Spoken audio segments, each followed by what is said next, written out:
नमस्कार दोस्तों, आज हमारी पेपर सोल की 6th क्लास है। तो हम शुरू करते हैं। सबसे पहले देखो, एक क्वेश्चन आया था हरियाणा में लोकप्रिय हरियाणा के ग्रैंड ओल्ड मैन के रूप में किसे जाना जाता है। देखो, हरियाणा के ग्रैंड ओल्ड मैन के नाम से किसे जाना जाता है। ठीक है, हरियाणा में क्वेश्चन आया था, हरियाणा में ग्रैंड ओल्ड मैन के नाम से किसे जाना जाता है, तो वो है श्री राम शर्मा। किसे जाना जाता है? श्री राम शर्मा। बात करें श्री राम शर्मा की, देखो श्री राम शर्मा है, इनका संबंध कहां से है? झज्जर जिले से। ठीक है, झज्जर जिले से है। इन्होंने एक समाचार पत्र भी निकाला था। ठीक है, एक है साप्ताहिक समाचार पत्र है, साप्ताहिक समाचार पत्र निकाला था इन्होंने। कौन सा निकाला था? हरियाणवी तिलक। ठीक है, हरियाणा तिलक समाचार पत्र निकाला था। कब निकाला था? 1923 को निकाला गया था। ठीक है, ये एक उर्दू समाचार पत्र था। ठीक है, उर्दू समाचार पत्र था। और श्री राम शर्मा ने निकाला था। श्री राम शर्मा का अगर संबंध पूछे तो झज्जर जिले से है। ठीक है, साप्ताहिक समाचार पत्र निकाला था हरियाणा तिलक, 1923 में निकाला गया था, उर्दू का था ये। ठीक है, और इनकी और भी रचना है। बात करें इनकी कौन सी रचना है, तो देखो एक तो है हरियाणा का इतिहास, और एक हरियाणा नवरत्न, एक है हरियाणा नवरत्न। ठीक है, और एक हरियाणवी रामायण। ठीक है, ये इनकी रचना रहेगी। तो ये क्वेश्चन आया था, हरियाणा ग्रैंड ओल्ड मैन के नाम से किसे जाना जाता है, तो वो है श्री राम शर्मा को। ठीक है, और इनकी सभी बातें मैंने आपको बता दी। उसके बाद देखो, एक क्वेश्चन आया था कि हरियाणा में किस गांव में सुबह उठते ही राष्ट्रीय गान से शुरुआत होती है। तो सबसे पहले क्वेश्चन आया था, हरियाणा में किस गांव में सुबह उठते ही राष्ट्रीय गान गाने वाला कौन सा ऐसा गांव है, तो वो है भनकपुर। ठीक है, कौन सा गांव है? भनकपुर है। भनकपुर कहां पर है, तो वो है बल्लभगढ़ में। ठीक है, बल्लभगढ़ फरीदाबाद में। ठीक है, भनकपुर है। हरियाणा में सुबह उठते ही सबसे पहले राष्ट्रीय गान गाने वाला कौन सा ऐसा गांव है, वो है भनकपुर। ठीक है, तो ये बात आपको याद रखनी है। बात करें भारतीय संविधान द्वारा राष्ट्रीय गान को कब अपनाया गया, तो राष्ट्रीय गान को अपनाया गया 24 जनवरी 1950। ठीक है, इस समय 3 पद अपनाए थे भारतीय संविधान ने, राष्ट्रपति का, राष्ट्रीय गीत का और जो राष्ट्रीय गान का। ठीक है, राष्ट्रीय गान आपको सभी को पता होगा, रविंद्रनाथ टैगोर ने लिखा था। और बात करें राष्ट्रीय गान की अवधि, आपको सभी को पता है 52 सेकंड की है। ठीक है, और इसकी कम से कम अगर अवधि की बात करें, सबसे कम बात करें, कम से कम कितने समय में गाया जाता है, तो वो है 20 सेकंड में गाया जाता है। ठीक है, 20 सेकंड में जो प्रथम पंक्ति है और अंतिम पंक्ति, सिर्फ 2 ही पंक्ति गाई जाती है, और ये आपातकाल के समय में गाया जाता है 20 सेकंड में। ठीक है, राष्ट्रीय गान की बात करें सबसे पहले कब गाया गया था, तो बात करें सबसे पहले 1911 में जो कांग्रेस का जो कलकत्ता अधिवेशन हुआ था, उसमें गाया गया था राष्ट्रीय गान। ठीक है, कलकत्ता अधिवेशन हुआ था कांग्रेस का 1911 में, उस समय गाया गया था राष्ट्रीय गान, सबसे पहले गाया गया था, रविंद्रनाथ टैगोर द्वारा लिखा गया था। ठीक है, तो हरियाणा में बात करें किस गांव में सबसे पहले जो राष्ट्रीय गान से सुबह उठते ही शुरुआत होती है, तो होती है भनकपुर से। ठीक है, भनकपुर कहां पर है? बल्लभगढ़ में है। उसके बाद देखो, एक क्वेश्चन आया था,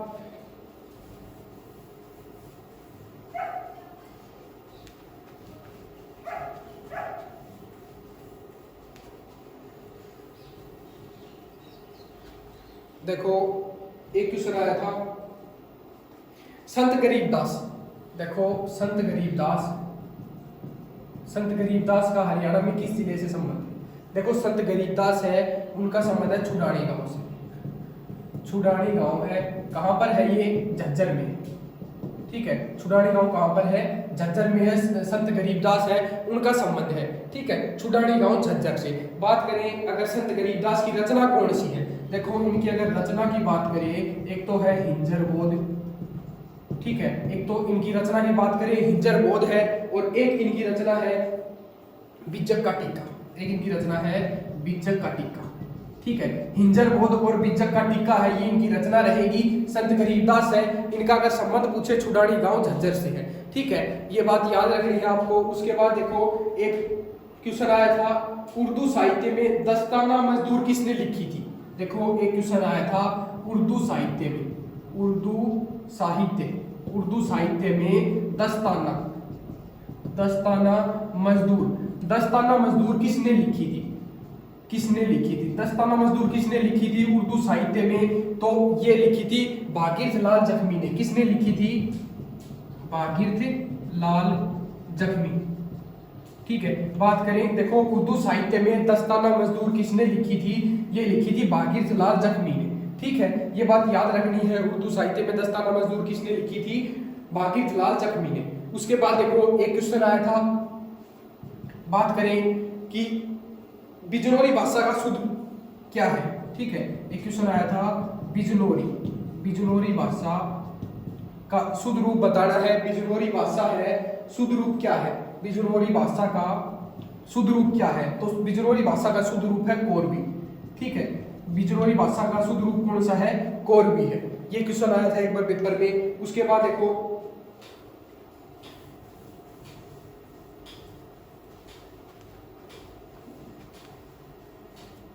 देखो एक क्वेश्चन पूछ रखा था कि भिंडावास वन्यजीव अभ्यारण्य कहाँ पर है।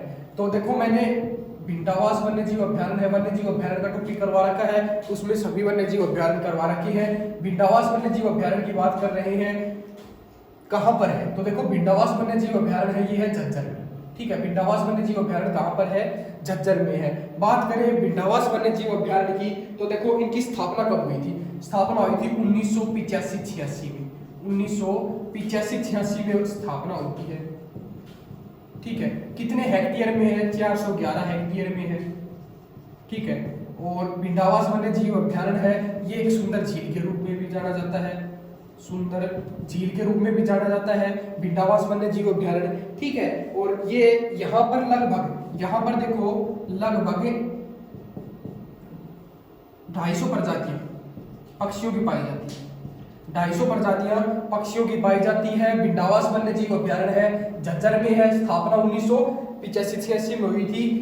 411 हेक्टेयर में फैला हुआ है। सुंदर झील के रूप में इसे जाना जाता है। लगभग 250 प्रजातियां यहाँ पर पाई जाती है। और एक क्वेश्चन और भी आया था कि भारत सरकार द्वारा 3 जून 2009 को, अब देखो एक क्वेश्चन आया था 3 जून 2009 को, बात करें कि भारत सरकार ने 3 जून 2009 को पक्षी अभ्यारण्य घोषित किया गया था। देखो 3 जून 2009 को भिंडावास को पक्षी अभ्यारण्य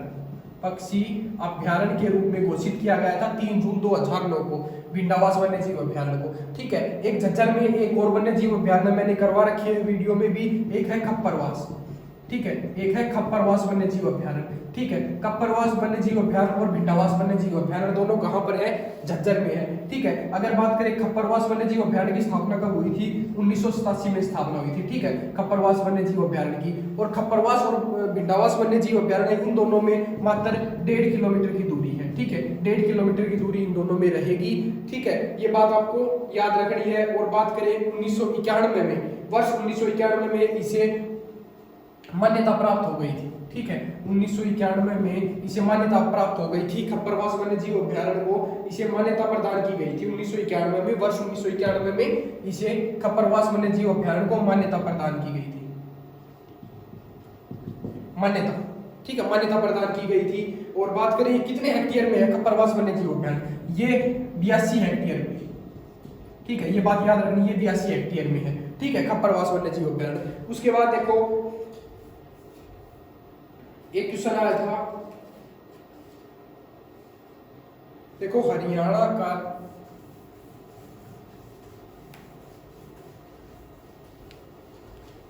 देखो क्वेश्चन आया था हरियाणा का क्षेत्र को हरियाल किसने कहा था। हरियाणा के क्षेत्र को, देखो हरियाणा के क्षेत्र को हरियाल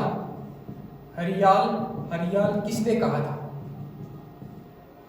हरियाल, देखो हरियाल किसने कहा था, हरियाणा के क्षेत्र को हरियाल किसने कहा था, यदुनाथ सरकार। यदुनाथ सरकार ने हरियाणा को हरियाल कहा था। ठीक है, बात करें देखो हरियाणा को हरियाल किसने कहा था, यदुनाथ सरकार ने कहा था। उसके बाद देखो एक बात करें डॉक्टर HR गुप्ता की। HR Gupta, doctor HR Gupta है, उन्होंने क्या कहा था? उन्होंने कहा था आर्यन, ठीक है, आर्यन ने कहा था आर्यों का घर, ठीक है, आर्यों का घर कहा था। बात करें श्री कृष्ण ने क्या कहा था? महाराज कृष्ण ने क्या कहा था? महाराज कृष्ण ने, देखो बात करें महाराज कृष्ण ने क्या कहा था? महाराज कृष्ण ने कहा था हरना, महाराज कृष्ण ने क्या कहा था? हरना कहा था, ठीक है, महाराज कृष्ण ने क्या कहा था? हरना। हरना का अर्थ क्या होता है? लूटना, ठीक है, हरना का अर्थ क्या होता है? लूटना। महाराज कृष्ण ने क्या कहा था? हरना कहा था, हरना का अर्थ होता है लूटना, ठीक है। एक GC अवस्थी ने क्या कहा था? देखो एक लिखना, GC अवस्थी ने क्या कहा था? GC अवस्थी ने कहा था ऋग्वेद से उत्पन्न, क्या कहा था? ऋग्वेद से उत्पन्न। ऋग्वेद से उत्पन्न किसने कहा था? GC अवस्थी ने कहा था, ठीक है। एक महाराज कृष्ण ने क्या कहा था? हरना, हरना का अर्थ क्या होता है? लूटना, ठीक है। HR गुप्ता ने क्या कहा था? आर्यना, आर्यना का अर्थ होता है आर्यों का घर, ठीक है। और हरियाल किसने कहा था? यदुनाथ सरकार ने कहा था। GC अवस्थी ने क्या कहा था? ऋग्वेद से उत्पन्न। और डॉक्टर बुध प्रकाश ने क्या कहा था? डॉक्टर बुध प्रकाश ने हरियाणा को क्या कहा था? अभिरियाणा, देखो अभिरियाणा, डॉक्टर बुध प्रकाश ने क्या कहा था? अभिरियाणा कहा था। मैंने आपको बताया, देखो हर्षचरित है वो किसकी रचना है? वो बाणभट्ट की रचना है। हर्षवर्धन का दरबारी कवि था जो बाणभट्ट था, ठीक है। और हर्षचरित में हरियाणा को क्या कहा गया है? श्रीकंठ जनपद कहा गया है, ठीक है, हर्षचरित में। और हर्षचरित में ही कुरुक्षेत्र को भी श्रीकंठ जनपद कहा गया है। और ये देखो हरियाल किसने कहा था? यदुनाथ सरकार ने कहा था, ठीक है। GC अवस्थी ने ऋग्वेद से उत्पन्न कहा था, और HR गुप्ता ने आर्यना कहा था, और डॉक्टर बुध प्रकाश ने अभिरियाणा कहा था, ठीक है। तो ये क्वेश्चन आया था एक बार पेपर में। एक देखो बात करें हरियाणा की, तो हरियाणा है पहले देखो सरस्वती नदी के किनारे बसा हुआ था, ठीक है। हरियाणा है पहले सरस्वती नदी के किनारे बसा हुआ था, और वर्तमान में हरियाणा है वो यमुना नदी के किनारे बसा हुआ है, ठीक है। ये एक बार क्वेश्चन आया था। एक बात करें हरियाणा में, बात करें महिलाएं कंगन की संग में पहनती हैं। देखो ये तो सभी को पता होगा, हरियाणा में महिलाएं कंगन की संग में पहनती है, तो वो हाथों में पहनती हैं, ठीक है। एक क्वेश्चन आया था, हरियाणा के लोगों द्वारा एक बुरा शगुन माना जाता है। देखो हरियाणा में बुरा शगुन माना जाता है, वो आंख है, वो आंख फड़कना को मानते हैं, ठीक है, आंख फड़कना है उसको मानते हैं लोग, हरियाणा के लोगों द्वारा एक बुरा शगुन मानते हैं, ठीक है। एक बात करें कि फूल हरियाणा का एक पारंपरिक आभूषण है। देखो फूल है हरियाणा के एक पारंपरिक आभूषण है जो महिलाओं द्वारा उनके सिर में पहना जाता है, ठीक है। तो फूल कहाँ पर पहना जाता है? सिर पर पहना जाता है, सभी को पता है ये बात भी, ठीक है। एक बात करें हरियाणा में, देखो पहली ट्रेन कब चली थी? देखो हरियाणा में बात करें, देखो हरियाणा में बात करें, हरियाणा में पहली ट्रेन, देखो हरियाणा में पहली ट्रेन कब चली थी? देखो हरियाणा में पहली ट्रेन कब चली थी? 1873 में चली थी। कहां से कहां तक चली थी? दिल्ली से रेवाड़ी तक चली थी, ठीक है। ये आपको पता होना चाहिए। हरियाणा में पहली ट्रेन कब चली थी? 1873 में चली थी, दिल्ली से रेवाड़ी तक। उसके बाद देखो एक बात करें, पहली मेट्रो कहां पर चली थी? मेट्रो ट्रेन पहली कहां पर चली थी? 2010 में चली थी, गुरुग्राम में, ठीक है। ये बात आपको याद रखनी है। उसके बाद देखो पहली CNG डेमो ट्रेन, बात करें CNG डेमो ट्रेन है वो कहां से कहां तक चली थी? तो देखो CNG डेमो ट्रेन है वो रेवाड़ी से रोहतक तक चली थी, ठीक है। बात करें CNG डेमो ट्रेन है वो रेवाड़ी से रोहतक तक चली थी। CNG डेमो ट्रेन कहां से कहां तक चली थी? रेवाड़ी से रोहतक तक चली थी, ठीक है। CNG डेमो ट्रेन कहां से कहां तक चली थी? रेवाड़ी से रोहतक तक चली थी। और बात करें ये चली कब थी? 13 जनवरी 2015 को चली थी। कब चली थी? 13 जनवरी 2015 को CNG डेमो ट्रेन है रेवाड़ी से रोहतक तक चली थी। उसके बाद देखो सौर ऊर्जा ट्रेन है वो पहली बार कहां से कहां तक चली थी? देखो एक सौर ऊर्जा की बात करते हैं, सौर ऊर्जा का मुख्यालय कहां पर है? गुरुग्राम में है। सौर ऊर्जा की बात करें, ट्रेन है वो कहां से कहां तक चली थी? देखो सौर ऊर्जा ट्रेन है वो कहां से कहां तक चली थी? बताओ। दिल्ली से रेवाड़ी के बीच में चली थी। सौर ऊर्जा ट्रेन कहां से कहां तक चली थी? दिल्ली से रेवाड़ी तक चली थी, ठीक है। सौर ऊर्जा ट्रेन कहां से कहां तक चली थी? दिल्ली से रेवाड़ी तक चली थी। CNG डेमो ट्रेन है रेवाड़ी से रोहतक तक चली थी, 2015 में चली थी, 13 जनवरी 2015 को। मेट्रो ट्रेन है जो 2010 में चली थी गुरुग्राम में, ठीक है। सबसे पहले मेट्रो कहां पर चली थी? 2010 में गुरुग्राम में चली थी। हरियाणा में पहली बार ट्रेन कब चली थी? 1873 में चली थी, दिल्ली से रेवाड़ी तक, ठीक है। ये बात एकदम याद रखनी है आपको। उसके बाद देखो एक क्वेश्चन आया था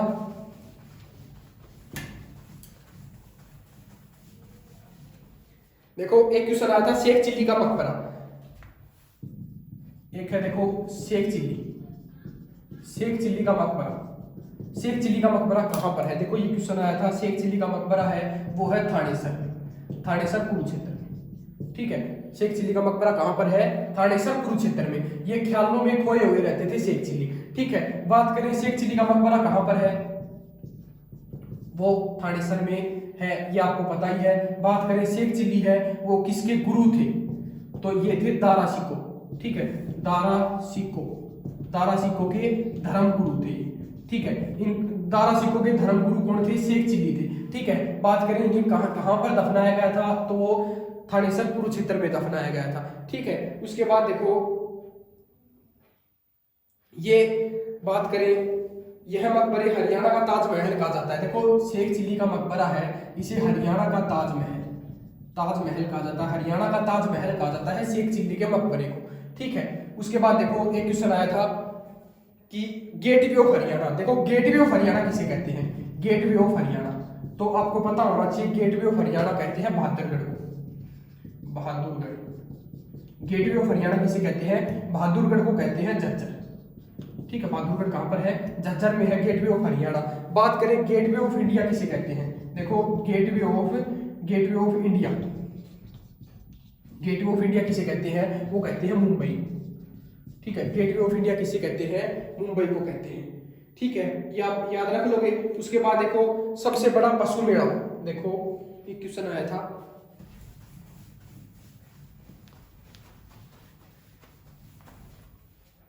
देखो एक क्वेश्चन आया था सबसे बड़ा पशु मेला, सबसे बड़ा पशु मेला कहां पर लगता है?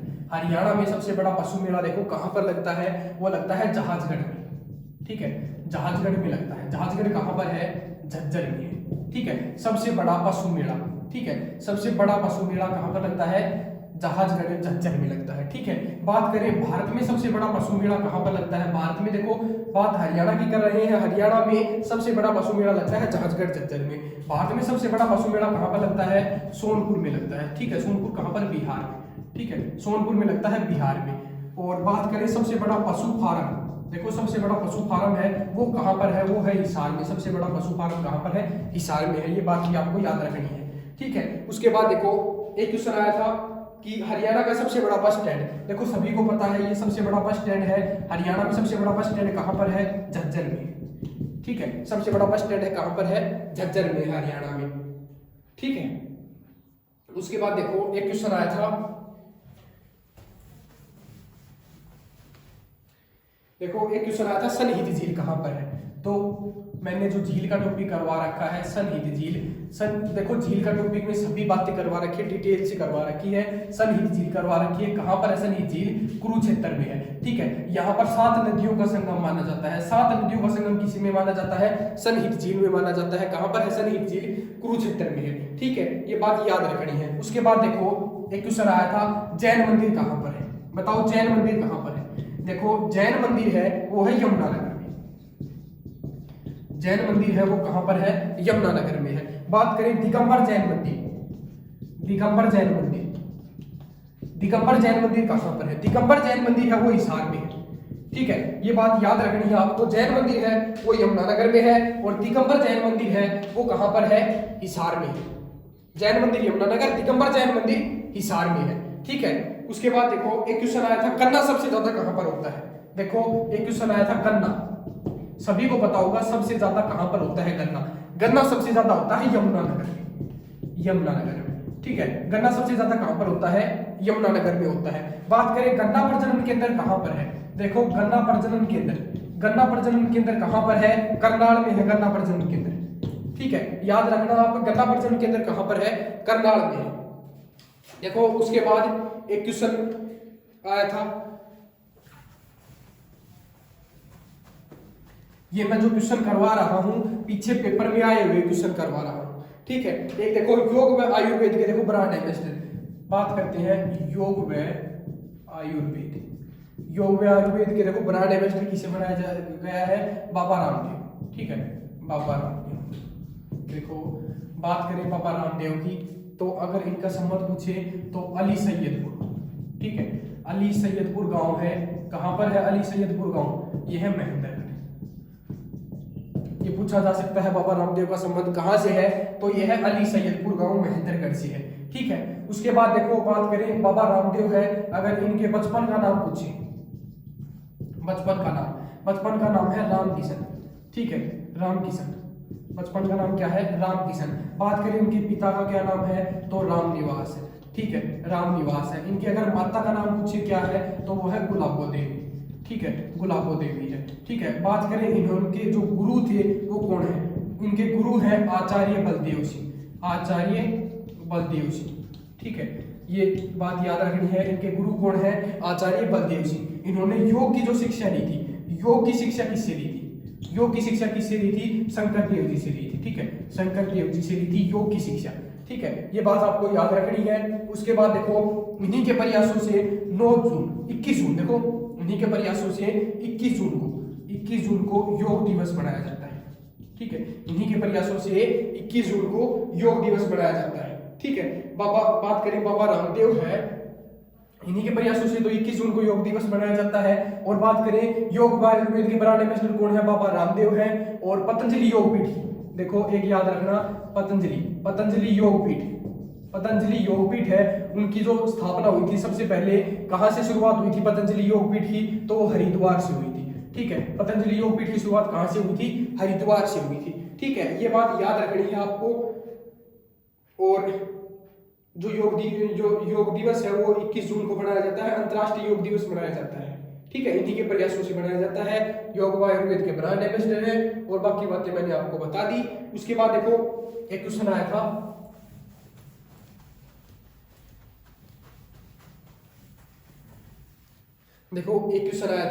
काबुली बाग मस्जिद कहां पर है, काबुली बाग मस्जिद, बताओ काबुली बाग मस्जिद कहां पर है, सभी को पता होगा पानीपत में है काबुली बाग मस्जिद। देखो मैंने पीछे भी करवा रखी है, सभी टॉपिक में करवा रखा है, पेपर सोल्व करवाते हैं। पानीपत का प्रथम युद्ध कब हुआ था बताओ मेरे को, 21 अप्रैल 1526 को। ठीक है, सेकंड थर्ड मैंने बता रखी है, वीडियो बड़ी हो जाएगी। इसमें देखो पानीपत का प्रथम युद्ध किसके बीच में हुआ था, देखो एक तो हुआ था बाबर के बीच में और एक हुआ था इब्राहिम लोदी के बीच में। बात करें इनमें इब्राहिम लोदी मारा जाता है, बाबर की जीत होती है पानीपत के प्रथम युद्ध में। ठीक है, इब्राहिम लोदी का बात करें मकबरा कहां पर है, ठीक है, मकबरा कहां पर है, वो है पानीपत में। ठीक है, युद्ध स्थल में मारे जाने वाला एकमात्र योद्धा इब्राहिम लोदी। ठीक है, बाबर ने युद्ध जीतने के बाद काबुली बाग मस्जिद का निर्माण करवाया। ठीक है, ये काबुली बेगम के नाम पर काबुली बेगम जो है उनका जो काबुली बेगम मस्जिद है उसका निर्माण करवाया, बाबर ने करवाया। ठीक है, बाबर ने तो मस्जिद का निर्माण करवाया, इब्राहिम लोदी मारा जाता है, तो इसका मकबरा कहां पर रहेगा, पानीपत में रहेगा। ठीक है, काबुली जो है बेगम है उनकी बात करें तो ये काले रंग के पत्थर से बना हुआ है, जो काबुली बाग मस्जिद है ये काले रंग के पत्थर से बना हुआ है, काले रंग के पत्थर से बना हुआ है। काबुली बाग मस्जिद है, काले रंग के पत्थर से बना हुआ है ये। ठीक है, उसके बाद देखो ये तो हमारी बात हो गई। उसके बाद देखो एक क्वेश्चन आया था, सबसे ज्यादा ऊंट कहां पर है, ऊंट सबसे ज्यादा, ऊंट प्रजनन केंद्र पूछेंगे एक बार तो। सबसे ज्यादा ऊंट देखो कहां पर है, वो है सिरसा में। सबसे ज्यादा ऊंट कहां पर है, सिरसा में है। ठीक है, बात करें ऊंट प्रजनन केंद्र कहां पर है बताओ, ऊंट प्रजनन केंद्र है सिरसा में। ठीक है, सबसे ज्यादा ऊंट भी सिरसा में है, ऊंट प्रजनन केंद्र भी सिरसा में है। और बात करें सबसे कम ऊंट कहां पर है, सबसे कम ऊंट, तो ये आपको याद रखना है, सबसे कम ऊंट कहां पर है, अम्बाड़ा में। ठीक है, सबसे कम ऊंट कहां पर है, अम्बाड़ा में है। बात करें देखो